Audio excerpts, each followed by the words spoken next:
qu'est-ce qui se passe quand l'homme le plus terrifiant au monde décide de se battre avec le chef d'un gang criminel? Parce que c'est exactement ce qui s'est passé à Mike Tyson quand il a boxé Mitch Bloodgreen en 1986, Mitch étant un colosse d'humain mesurant près de 2 mètres, et surtout, c'était le chef d'un célèbre gang new-yorkais. Mais c'est pas la seule interaction qu'ils ont eue ensemble, parce que 2 ans plus tard, en 1988, alors que c'était 4 h du mat et qu'il était sous poudre blanche, Mike a décidé d'aller dans le territoire du gang criminel de Mitch, où les deux se sont rencontrés, et ça s'est terminé avec une des plus célèbres bastons de tous les temps. Donc qui est le célèbre gangster Mitch Bloodgreen, et surtout, qui a gagné cette fameuse baston de rue? Tyson has suffered a hairline fracture to his right wrist after a street brawl with former contender Mitch Green. Et l'histoire de Green commence à 17 ans dans le Bronx quand il s'est fait tirer dessus à 2 reprises. Une des balles a traversé son poignet, alors que l'autre a frôlé son crâne, laissant une cicatrice sur le côté droit de son visage. Alors ces incidents étaient très certainement liés avec son affiliation au célèbre gang des Black Spade, mais ça on en reparlera plus tard. Et du coup, les 2 coups de feu ont poussé Mitch à rejoindre un club de boxe, et la connexion avec le sport était instantanée.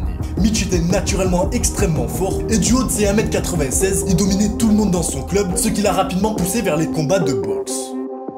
Et moins de 3 ans plus tard, il était déjà en train de se battre au fameux Madison Square Garden, où il a gagné le plus grand tournoi de boxe amateur new-yorkais 3 fois de suite. Il est ensuite devenu pro, où il a perdu qu'un seul de ses 17 premiers combats, ce qui nous en fait venir à son 18e combat, celui contre Iron Mike Tyson.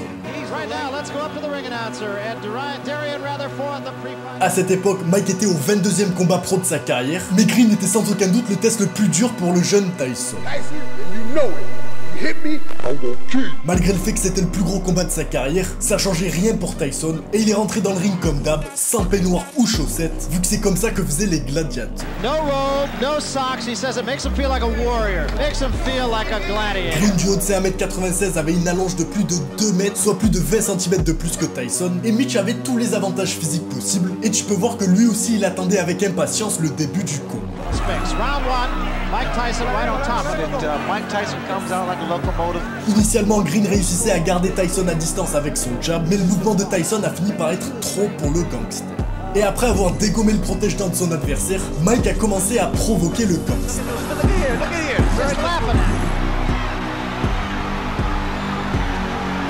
Et malgré le fait que Mitch s'est fait dominer tout le combat, c'est un des seuls qui a survécu 10 rounds avec Tyson dans son prime, mais si on écoute Mike, il aurait fait exprès de pas le mettre KO pour l'humilier pendant la totalité des 10 rounds.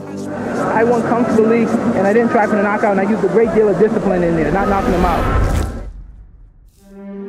Après le combat, Mitch se sentait tellement humilié qu'il a pris sa retraite de la boxe pour prendre un rôle plus intégral dans le célèbre gang new-yorkais des Black Spade. Et pendant cette époque, il était connu par la police comme le roi des gangs new-yorkais. Et faut savoir que les Black Spade c'était une subdivision des fameux Blood, dans lequel il y avait par exemple le rappeur Lil Wayne, Cardi B et plus récemment 6ix9ine.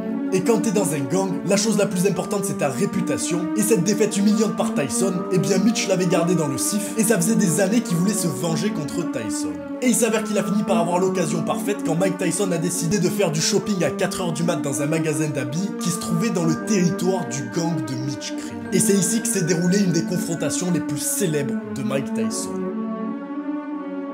Mais ce que Mitch savait pas à l'époque, c'est que Mike Tyson, lui aussi, il a eu une enfance très difficile. Il a aussi grandi dans des quartiers très pauvres, et initialement il a appris à se battre vu qu'il se faisait frapper par les plus vieux de son quartier. Et il s'avère que Tyson, il était naturellement très bon en boxe, et alors qu'il était encore ado, il faisait énormément de combats illégaux avant qu'il soit jamais rentré dans le ring. Et avant d'avoir commencé sa carrière de boxeur, il avait déjà fait plus de 150 combats de rue, avec beaucoup étant contre des adultes. Et avant ses 13 ans, Mike s'était déjà fait arrêter plus de 38 fois par la police. Mais ça, Green ne le savait pas, donc quand Tyson était en train de faire son shopping, Mitch est arrivé pour le confronter. And all of a sudden, everybody stopped laughing. I turned around, Mitch Green's in this motherfucker. These guys all scared. They don't want to talk. I said, oh shit, Mitch fucking Green.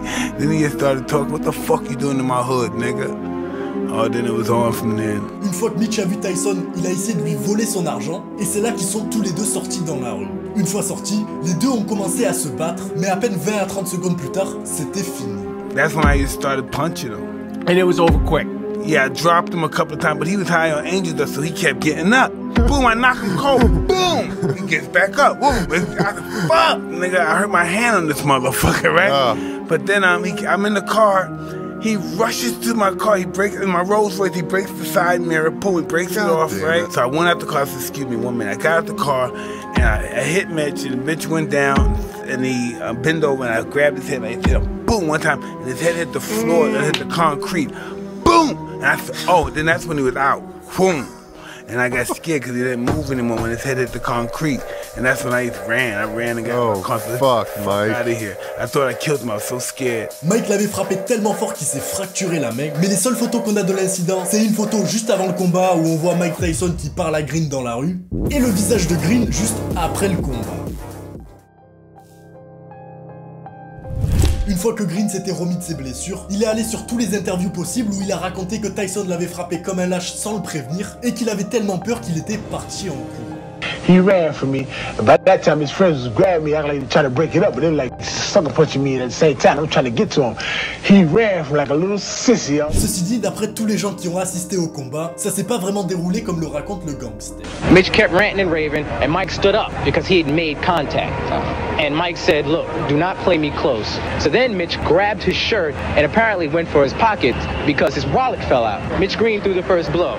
Now, Mike Tyson did what any man, President of the United States, he punched him in the chest. After Mike defended himself, Mitch didn't look too pretty. Depuis cette époque, Mitch Green a arrêté la vie de gang et il parle maintenant de son amour pour le christianisme qu'il a remis sur le droit chemin.